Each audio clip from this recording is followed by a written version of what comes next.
मधुवन नाम का एक जंगल था। जंगल में एक दिन सभी पक्षियों की सभा हो रही थी। सभा में सभी पक्षी आपस में बातें कर रहे थे। अरे सुनो दोस्तों, सुनो। हमारे जंगल में थोड़े दिनों में तेज बारिश होने वाली है। पिछले साल भी इसी वक्त बहुत तेज बारिश आई थी। याद है ना? बिल्कुल ठीक कह रहे हो कालू भैया। उस दिन तो बहुत बड़ी मुसीबत आ गई थी। हमारे पास खाने के लिए भी कुछ नहीं था। हम लोग भूख से तड़प रहे थे। हाँ मोनू, बिल्कुल ठीक कहा तुमने। और इस साल हम ऐसी गलती बिल्कुल नहीं करेंगे। हम पहले से ही उसका उपाय खोज कर रखेंगे। अब ये सब बातें टीनू मौसी भी सुन रही थी। टीनू मौसी दरअसल बहुत आलसी थी। उन्हें काम करना बिल्कुल पसंद नहीं था। अरे तुम लोग भी बेकार की टेंशन लेते हो। अरे पिछले साल जो हुआ सो हुआ।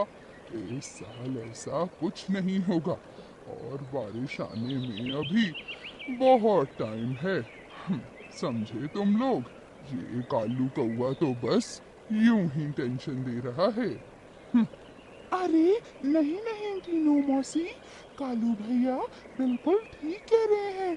हमें पहले से ही तैयारी कर लेनी चाहिए, नहीं तो बाद में बहुत परेशानी होगी। हम्म, तो तुम लोगों को जो करना है वो करो। मैं चली, मुझे वैसे भी बहुत काम है। ऐसा बोलकर टीनू मौसी वहां से चली आती हैं। अरे जाने दो उन्हें, वो ऐसी ही हैं। लेकिन हमें बारिश के दिनों में खाने का कुछ उपाय तो करना ही होगा, वरना भूख से हमारी हालत खराब हो जाएगी। अब मेरे पास एक उपाय है। क्या? कौन सा उपाय रानू? अरे यहाँ से थोड़ी दूर पर एक खाली गुफा है। उस गुफा में कोई नहीं रहता।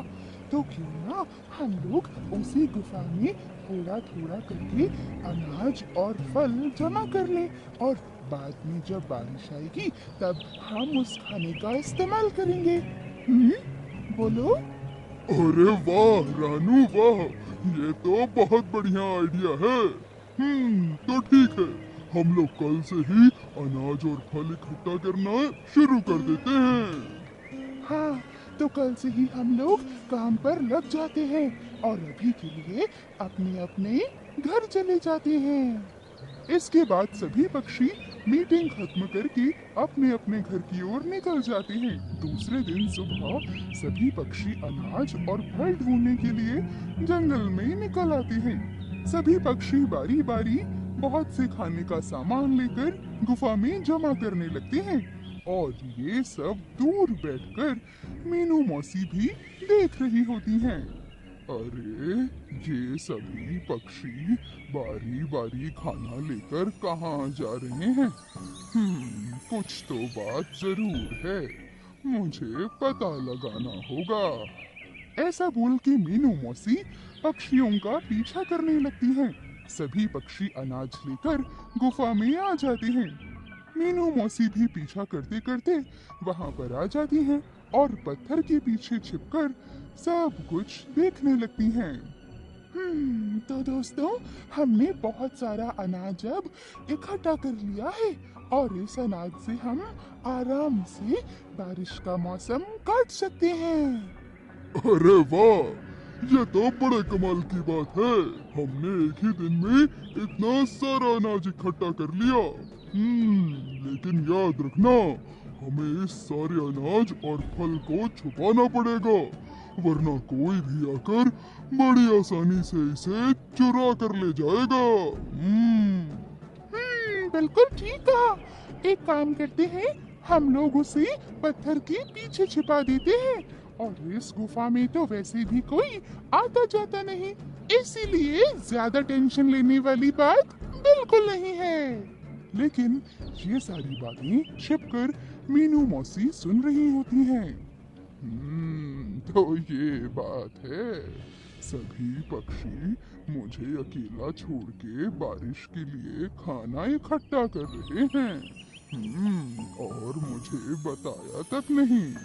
कोई बात नहीं बच्चे, तुम्हें जितना अनाज इकट्ठा करना है उतना कर लो। अब मुझे सब कुछ पता चल गया है। अब मैं सारा अनाज चुरा कर किसी भी वक्त ले जाऊंगी। सभी पक्षी अनाज और फल लेकर पत्थर के पीछे उसे छिपा देते हैं और अपने घर की ओर निकल आते हैं। वहीं मीनू मौसी पत्थर के पीछे ही छिपी होती हैं। जैसे ही सभी पक्षी गुफा से बाहर आते हैं तो तुरंत ही मीनू मौसी पत्थर के पास पहुंच जाती हैं। सारा अनाज और फल बारी बारी वहां से लेकर अपने घर चली आती हैं। अरे वाह, ये तो बहुत बढ़िया हुआ। मुझे इतनी आसानी से इतना सारा अनाज मिल गया। वो भी बिना मेहनत किए। बारिश का मौसम तो अब बड़ी आसानी से कट जाएगा।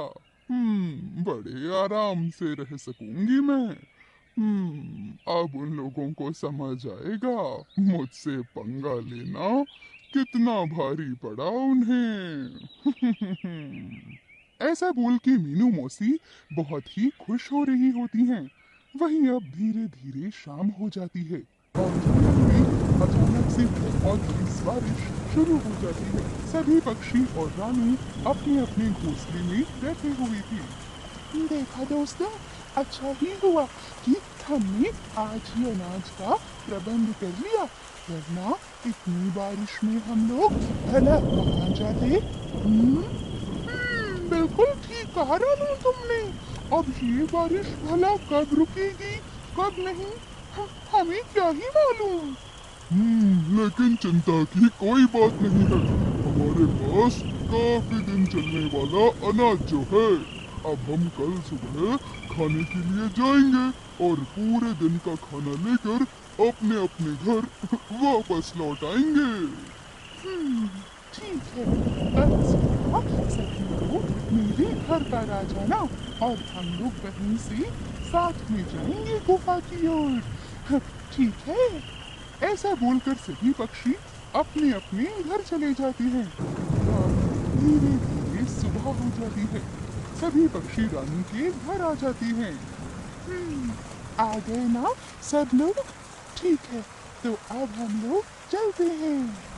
हाँ हाँ ठीक है, चलो। सभी पक्षी गुफा की ओर जाने लगते हैं और बीच में तभी मीनू मौसी का घर भी आता है। मीनू मौसी का घर देखकर रानू को मीनू मौसी की याद आ जाती है और वो उन सबसे कहती है, अरे अब रुको रुको, क्यों ना हम मीनू मौसी को भी साथ में चले। वो भी तो बहुत भूखी होंगी ना। अरे नहीं नहीं, बिल्कुल नहीं। अरे वो तो बहुत ही आलसी और कपटी है। मुझे तो वो जरा भी पसंद नहीं। अरे मीनू, वो जो भी हो, अब लेकिन वो हमारे जंगल की है तो सदस्य ही ना।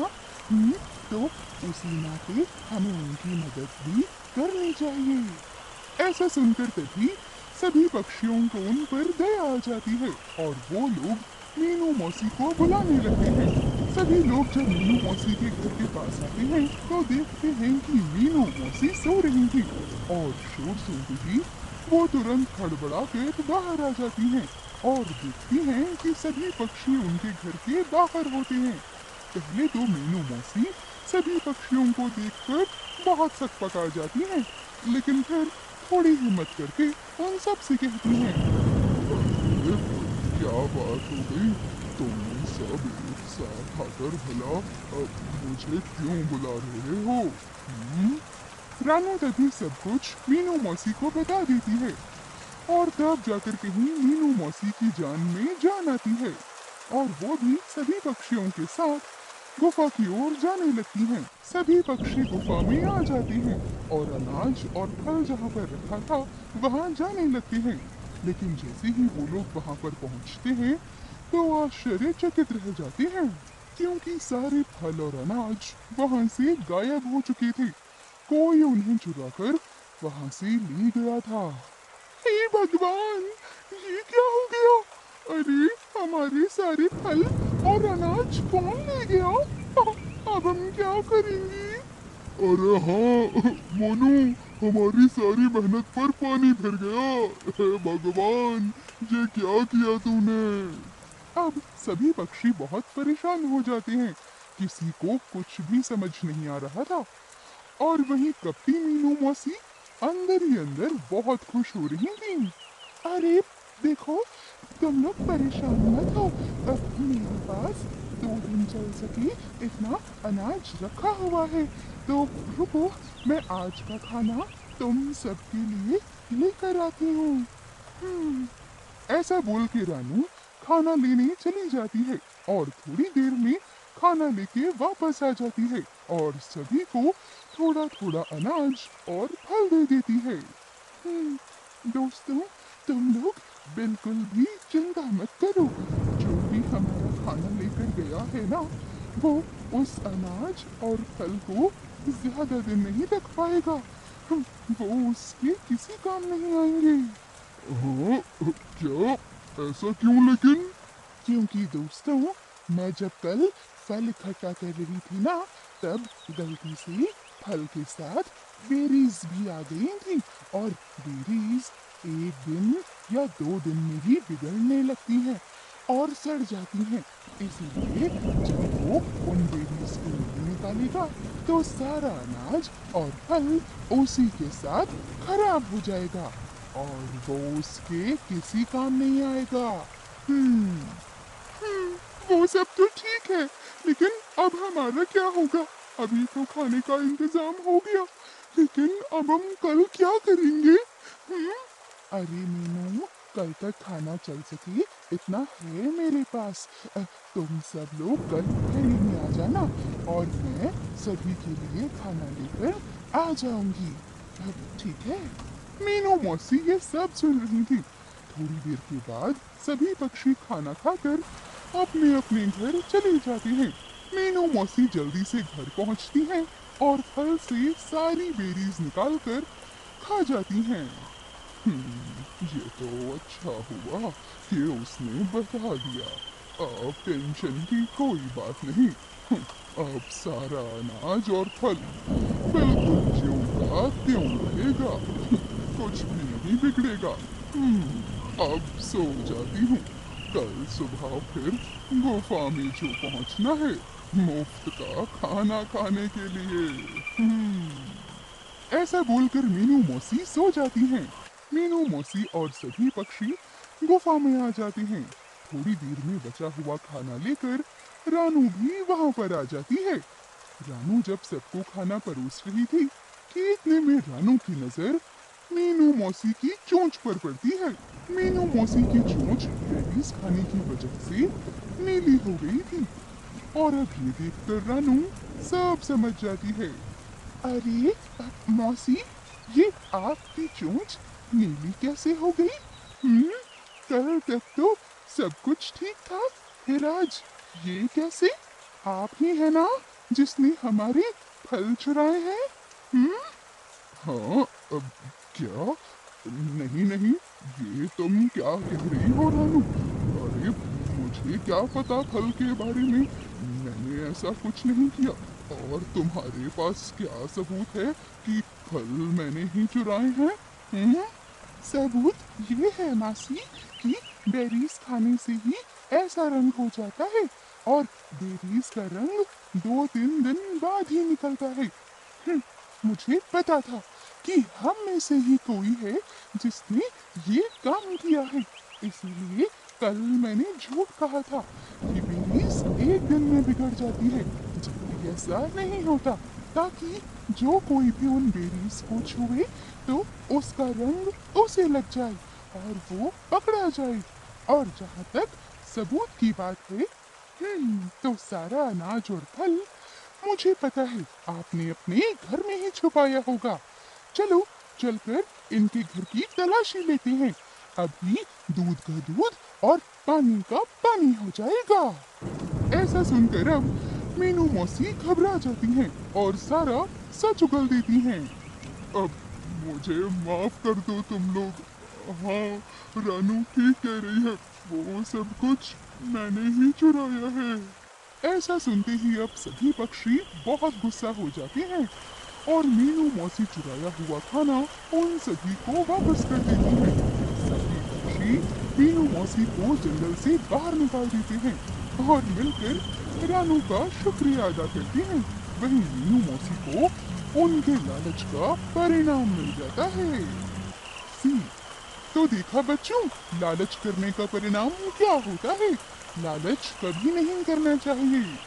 दोस्तों, अगर आपको हमारी कहानी अच्छी लगी हो तो हमारे इस वीडियो को लाइक करना, इसे अपने दोस्तों के साथ शेयर करना और हाँ, चैनल को सब्सक्राइब करना तो बिल्कुल मत भूलना।